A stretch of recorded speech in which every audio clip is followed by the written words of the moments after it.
Benjamin West était un peintre anglo-américain et, comme nous allons le voir à présent, il va valoriser des sujets et des traitements de la peinture continentale.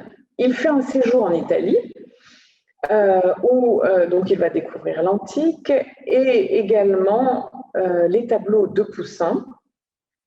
Il arrive à Londres en août 1763 avant de repartir pour l'Amérique. Et en 1766, il présente 2 tableaux d'histoire fondés sur des modèles sévères de Poussin qu'il avait pu découvrir encore une fois lors de son séjour à Rome. Et un de ces 2 tableaux dont je viens de vous parler est celui-ci, celui dont il va être question maintenant, Agrippine débarquant avec les cendres de Germanicus. Alors, c'est un tableau qui avait été commandé par l'archevêque de York, Robert Hay Drummond, avant d'arriver à cette version finale, Benjamin West va réaliser de nombreuses esquisses et dessins pour les costumes notamment. Il regarde beaucoup les sculptures et les architectures antiques et il va développer une esthétique volontairement conservatrice, refusant l'effet de la séduction visuelle au profit d'un formalisme multipliant les clins d'œil et les citations. Il s'agit d'une peinture qui a une dimension moralisante et qui entend célébrer le courage et la vertu conjugale, donc ici en l'occurrence celle d'Agrippine. Elle prend une importance particulière, cette commande, dans la carrière de Benjamin West, puisque le commanditaire était un proche du roi. Et donc, la stratégie était simple, hein, en remportant les faveurs d'un proche du roi. Benjamin entendait pouvoir accéder à des commandes royales. Alors, il s'agit ici d'une conception personnelle de la peinture d'histoire fondée sur la connaissance des œuvres antiques et des grands maîtres, mais aussi plus largement sur une célébration patriotique de l'art national. Alors, le sujet, il s'agit d'Agrippine qui revient à Rome après que son époux Germanicus ait été assassiné, et donc elle ramène avec elle les cendres du défunt qu'elle tient ici dans un pot dans ses bras. Alors tout d'abord, ce tableau exprime la volonté d'interpréter littéralement le texte qui est issu des annales de Tacite.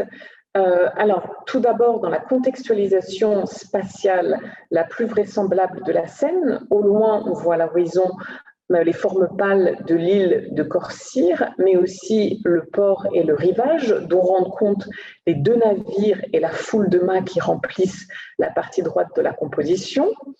Et pour traduire la douleur d'Agrippine, le peintre fait le choix de la représenter au sein d'un groupe exclusivement composé de femmes, et son corps, le corps d'Agrippine, est refermé sur lui-même. Elle a les yeux baissés vers la tête.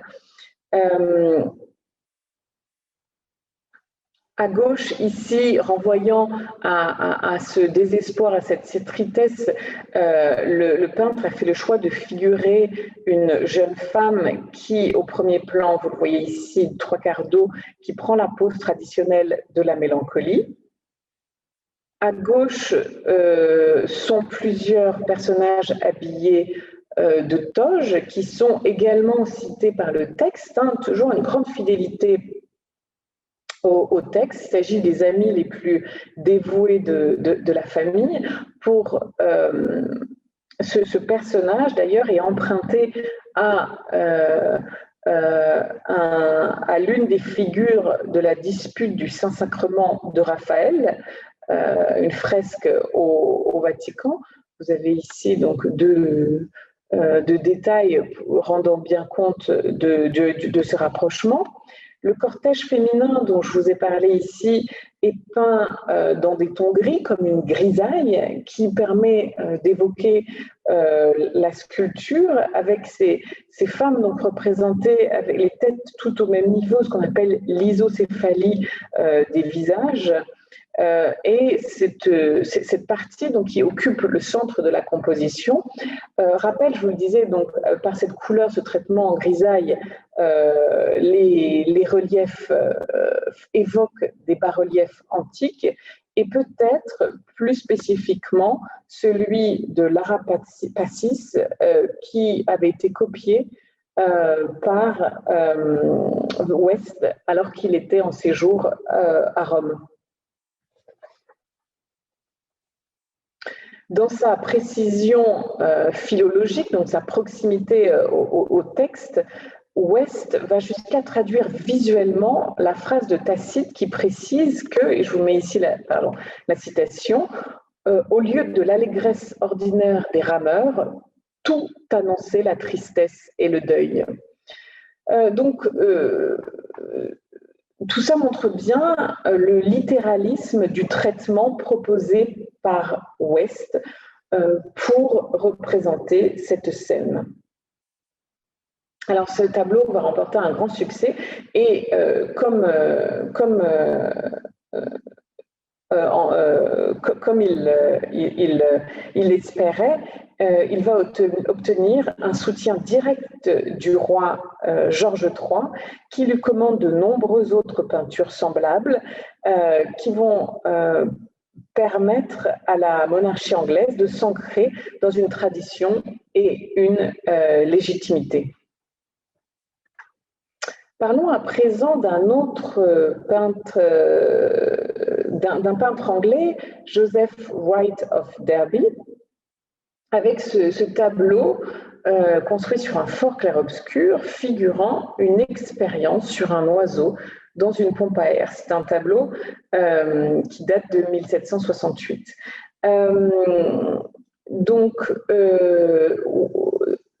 White of Derby a été formé à Liverpool, puis il se rend en Italie. Il reste en Italie de 1773 à 1775. Il va très vite montrer une fascination pour des sujets qui évoquent une société pré-industrielle. Et donc, la science, notamment, va devenir un des sujets de prédilection de ces tableaux.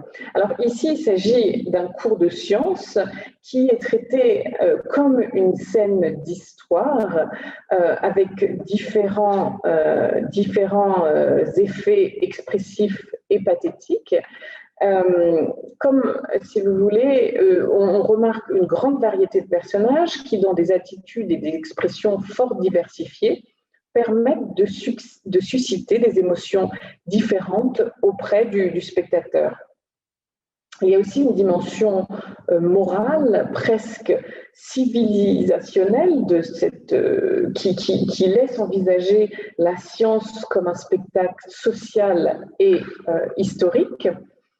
Et cet effet de concentration émotionnelle dont je viens de parler est renforcé naturellement par le traitement en clair-obscur, un fort clair-obscur qui permet au peintre d'accroître la force excessive, mais aussi la lisibilité de l'œuvre. Et grâce donc à ce fort clair-obscur, il donne un effet, un côté dramatique, il dramatise la scène de cet animal sacrifié pour la science et qui suscite les pleurs de ces deux jeunes filles représentées en pleine lumière.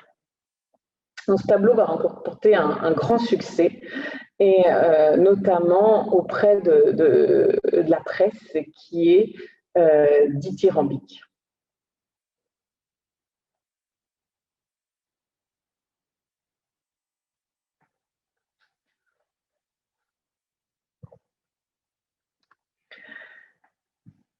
Passons à présent à ce tableau de Benjamin West figurant la mort du général Wolfe, peint en 1770.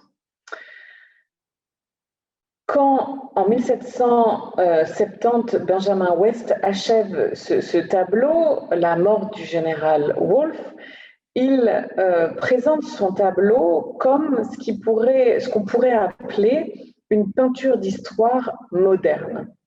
Alors, le sujet, il s'agit de la mort de ce général lors d'une bataille au Québec. Alors, il s'agit, cette mort qui est survenue, cette bataille est survenue en 1759.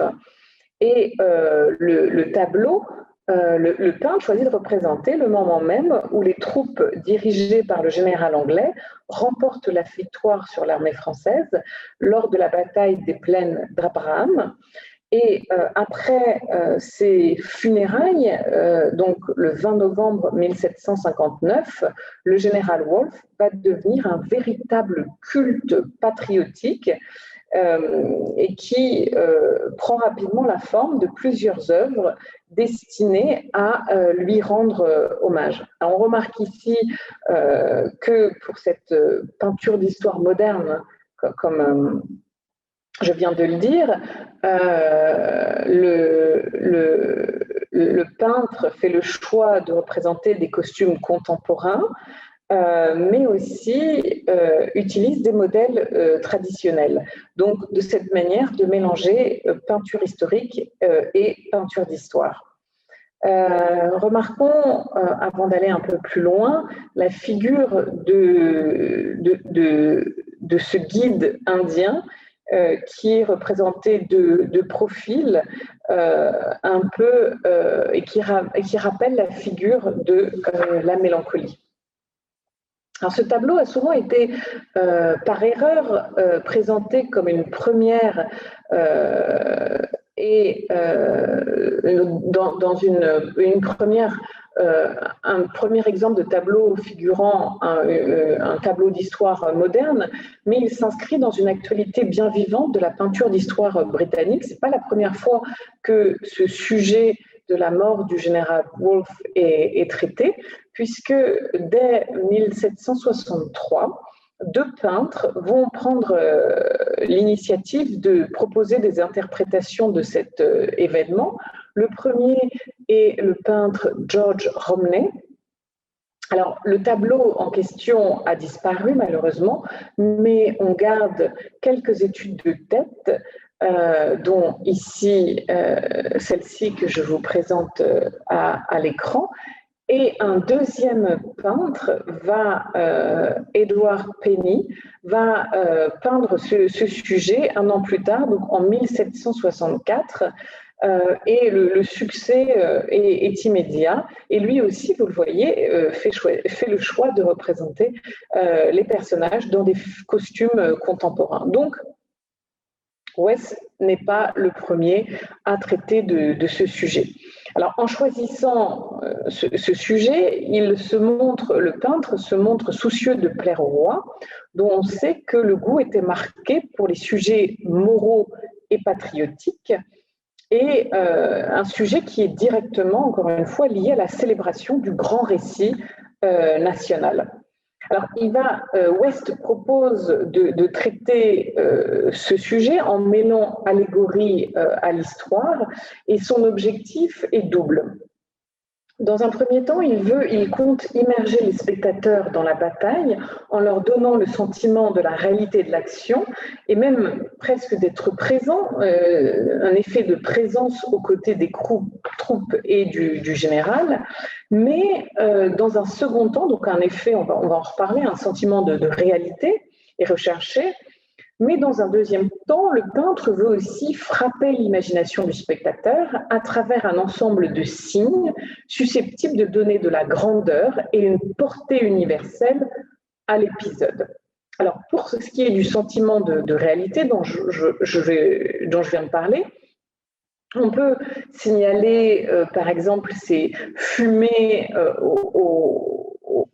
à l'arrière-plan qui transcrit les fumées des canons, ici donc à l'arrière-plan qui commence à gauche et qui s'étend sur toute la toile, qui traduit la confusion mais aussi le vacarme de la bataille. Le général occupe, donc qui est en train de périr, occupe la place centrale de la composition. On remarque un visage très pâle, bien sûr, et une chemise blanche qui crée des taches claires qui attirent le regard, mais en même temps, on remarque qu'il est allongé au sol dans une position similaire à celle du Christ dans la Pietà d'Annibal Carracci. Donc, Wolfe, pour rendre son dernier souffle, tandis qu'un soldat, il est en train de rendre son dernier souffle, et un soldat dans le fond à gauche tient ici, un soldat en train de tiendre comme un trophée le drapeau des ennemis vaincus. Ça montre qu'il vient juste d'annoncer un peu tardivement la victoire. Donc finalement, le peintre fait le choix, le peintre américain vise à la fois le vrai et le vraisemblable, avec une recherche de précision dans le traitement du paysage, précision dans les armes, les costumes, je vous dis les costumes contemporains, mais aussi, et donc il inscrit le tableau dans le genre de la peinture d'histoire, mais il prend aussi, et ça c'est la dimension vraisemblable, il prend aussi des libertés avec la vérité, puisque, et il tente de faire basculer cet épisode, l'épisode de la mort du général Wolfe, dans la fable, notamment en donnant au héros la pose du Christ du tableau d'Annibal Carracci que je viens de vous montrer à l'instant, pour donner, et il donne aussi, ce qui est important aussi, il donne une dimension moderne, tandis que l'Indien offre à la scène une dimension méditative et morale. Alors, ce tableau va remporter un grand succès. 4 répliques vont être commandées.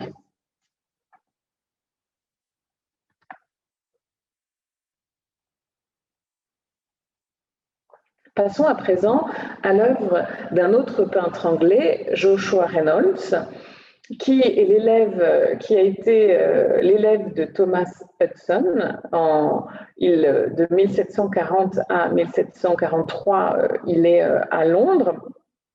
Très vite, il est fasciné par la peinture flamande et hollandaise.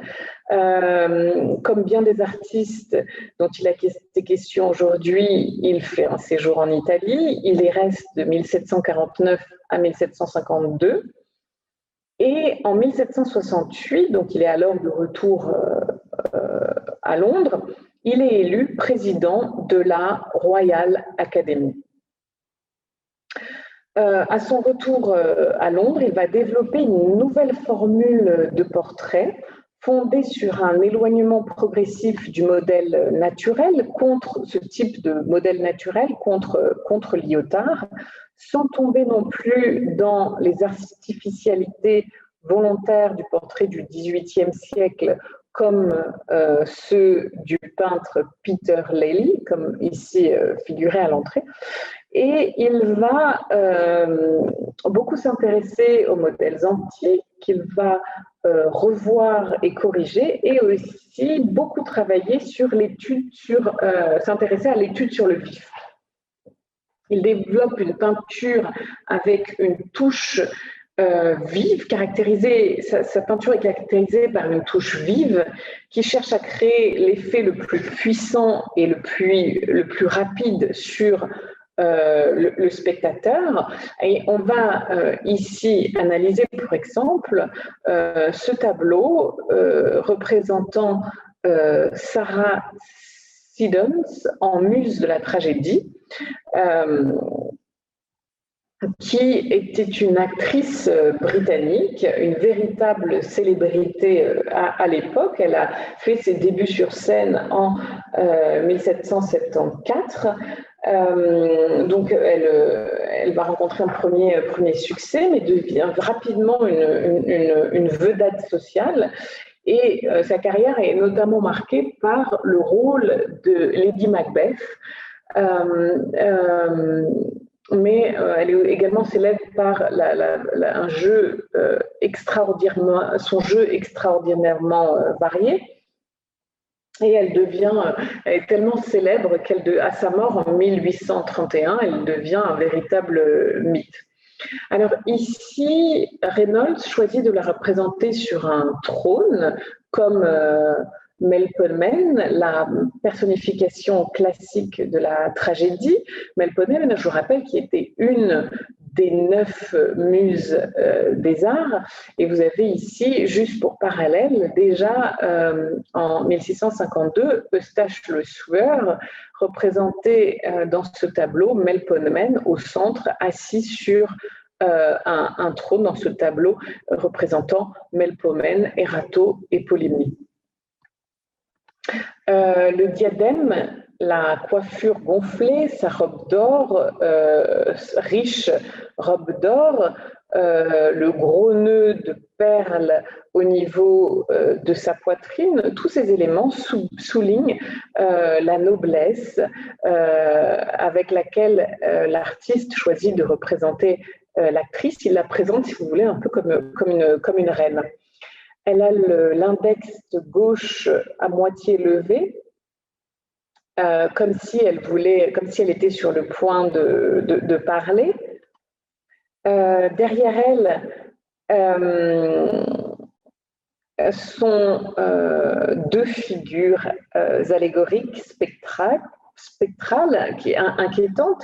À sa droite, la figure désespérée de Pity, la pitié, les yeux baissés, qui tient un poignard sanglant qu'on voit ici. Et à sa gauche, la figure de la terreur, les yeux écarquillés, qui font un petit peu penser au visage de Méduse, et elle tient une coupe ou un calice ici empoisonné. Donc les attributs du poignard et de la coupe empoisonnée ne signifient pas seulement la muse de la tragédie, mais il rappelle aussi et préfigure les performances emblématiques de l'actrice qui, comme je vous le disais, a interprété Lady Macbeth de Shakespeare, qui a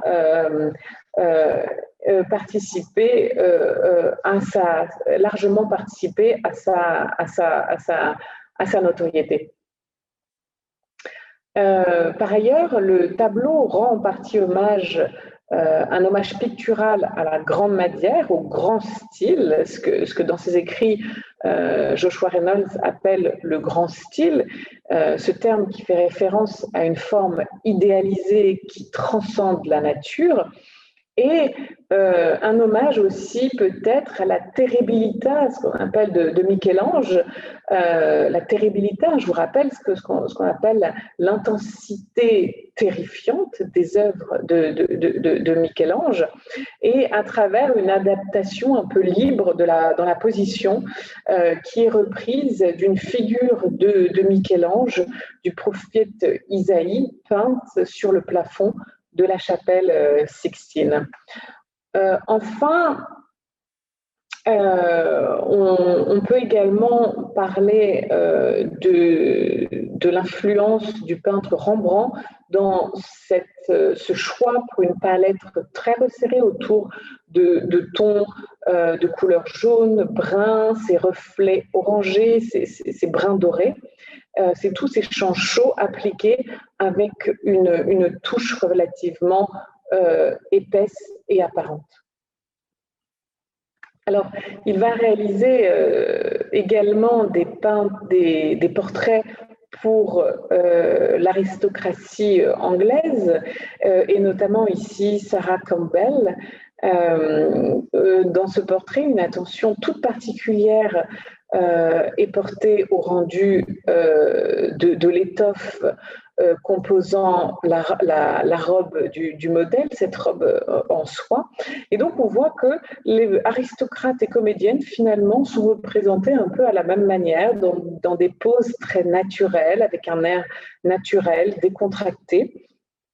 Ici, le traitement des cheveux fait écho à la nature, dans un effet d'harmonie et de naturel. Si vous voulez, on a cette coiffure et fait écho dans son traitement au traitement des nuages en arrière-plan, dans un souci, encore une fois, de créer un effet d'harmonie.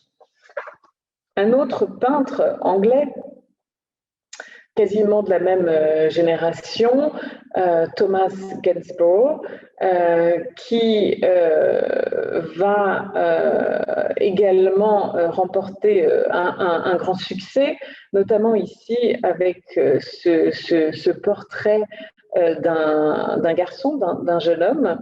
La pose évoque celle du futur roi Charles II dans le portrait du groupe d'Anton van Dyck, Les 5 enfants de Charles Ier. C'est un tableau qui avait été réalisé en 1637. Donc, il s'agit d'un clin d'œil, et même peut-être, au-delà d'un clin d'œil, d'un véritable hommage au tableau de Van Dyck, le grand portraitiste de l'époque.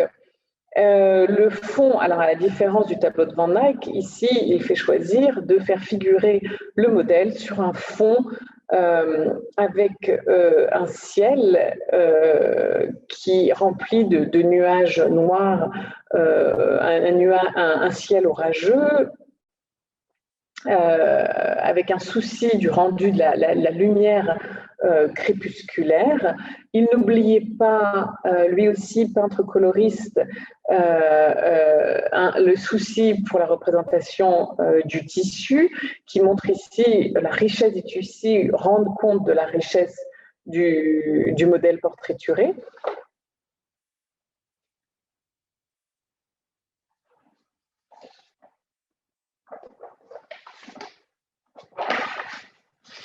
Et ici, un autre portrait de Thomas Gainsborough, portrait d'une jeune femme en bleu.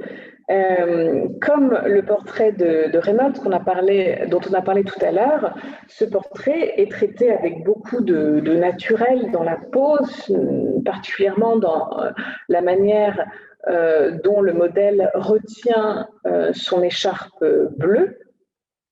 Gainsborough était un membre fondateur de la Royal Academy et entretenait une forme d'amitié, rivalité avec Joshua Reynolds, qui était, je vous le rappelle, je vous le disais tout à l'heure, le premier président de la Royal Academy. Ici, les traits du visage de la jeune femme et son habit clair se détachent sur un fond sombre. Et si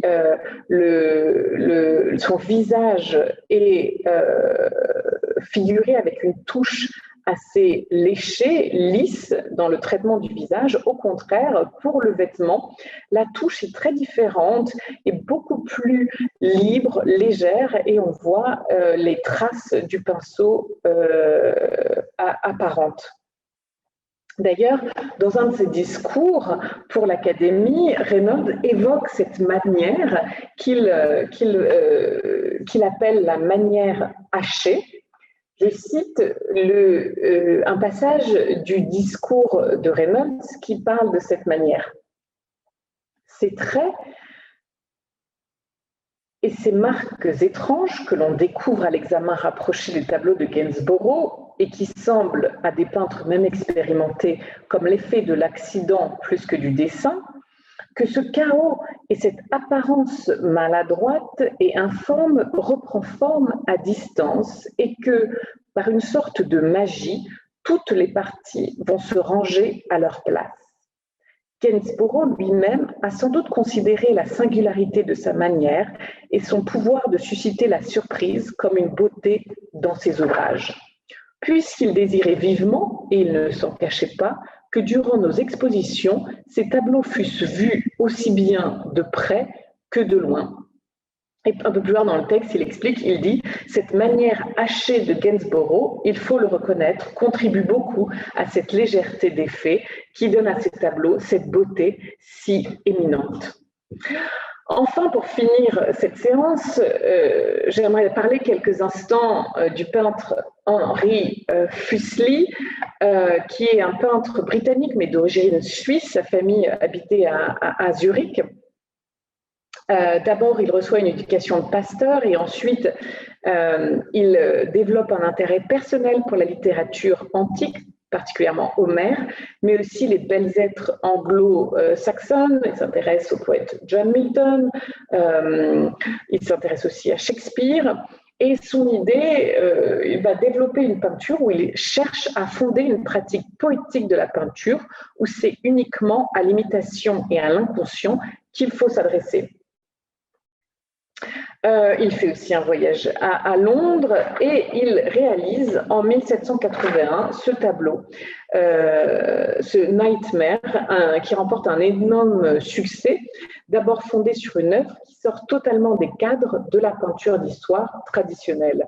Et ce tableau va rapidement être présenté comme le parangon de l'image fantastique et terrifiante. Alors, quel est le sujet? C'est assez difficile à établir. En effet, il est difficile de savoir précisément ce qu'il représente. On peut supposer que la jeune femme allongée fait un cauchemar, probablement provoqué par l'être démoniaque qui est assis sur sa poitrine. Alors, comment expliquer la présence sur la gauche de la jument aux yeux blancs? Alors, on a plusieurs hypothèses. Le problème, c'est que Fuseli n'a jamais dit ce qu'il voulait représenter. Il peut s'agir d'une double vision unissant la réalité et la fiction, c'est-à-dire la rêveuse, la femme allongée, et en arrière-plan son rêve, l'objet de son cauchemar, donc qui serait cette jument au regard terrifique. Et il pourrait aussi s'agir d'une autre lecture de la description du tableau. En anglais, il faut savoir que le mot mare signifie jument. Et au sens, donc ce qui pourrait expliquer la présence de l'animal, et au sens métaphorique, il renvoie ce mot, en revanche, aux esprits malfaisants envoyés pour tourmenter les dormeurs en relation avec des légendes concernant des femmes suspectées de coucher avec le diable. Donc voici une autre explication. Fuseli ne manque pas de rendre hommage également à la statuaire antique, puisque vous avez ici un parallèle peut être fait avec l'Ariane du Belvédère. Et enfin, la dernière œuvre évoquée sera celle d'une peintre, Angelica Kauffmann, qui, en 1769, encourage aussi la pratique de la peinture qui va aussi se spécialiser dans une peinture d'histoire. Elle est de la même génération qu'Angelica Kauffmann est d'origine suisse, fille d'un peintre suisse régional. Elle est de la même génération que West. Elle fait également le grand tour. Elle s'installe à Milan, où elle est peintre de portraits. Et ensuite, elle s'installe à Londres, où ses tableaux vont remporter un grand succès. Ici, ce tableau figure la tristesse de Télémaque. C'est un épisode inspiré du roman de Fénelon, Les aventures de Télémaque, qui a été publié en 1699 et qui raconte le long voyage du fils de Télémaque, donc le fils d'Ulysse, à la recherche de son père. Et ici, il est représenté à table, triste, perdu dans ses pensées. Et on voit en face de lui Calypso qui fait signe aux nymphes sur la gauche de la composition. Donc Calypso leur fait signe d'arrêter de chanter. Elles étaient en train de chanter les exploits d'Ulysse, ce qui affligeait encore plus le jeune Télémaque, le rendait encore plus triste. Et donc elle leur dit en gros de changer de musique. Et donc en cela, l'artiste est très fidèle au texte. Je vais vous citer un passage du texte. Mais comme Calypso aperçut qu'il ne pouvait manger et qu'il était saisi de douleur, elle fit signe aux nymphes. À l'instant, on chanta le combat des centaures avec les lapis et la descente d'Orphée aux enfers pour en retirer Eurydice. En pendant de ce portrait, l'année précédente, l'artiste va peindre ce Télémaque et les nymphes de Calypso, qui est également tiré du même roman, Les aventures de Télémaque. Très souvent, Angelica Kauffman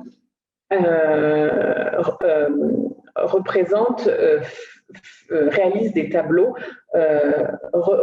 qui étaient destinés à être accrochés en pendant à un autre tableau. Donc, pour conclure rapidement, on peut voir que, pas plus que la question des genres artistiques, la notion anachronique de néoclassicisme, dont il est question entre parenthèses dans un excursus de ce cours, ne permet de comprendre à elle seule l'évolution de la peinture européenne au XVIIIe siècle.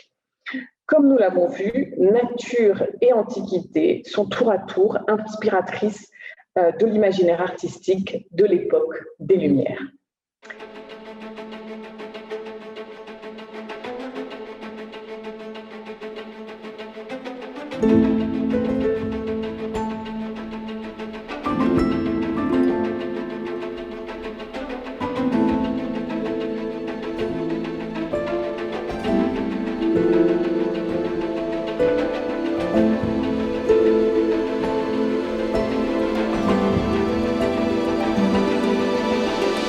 Thank you.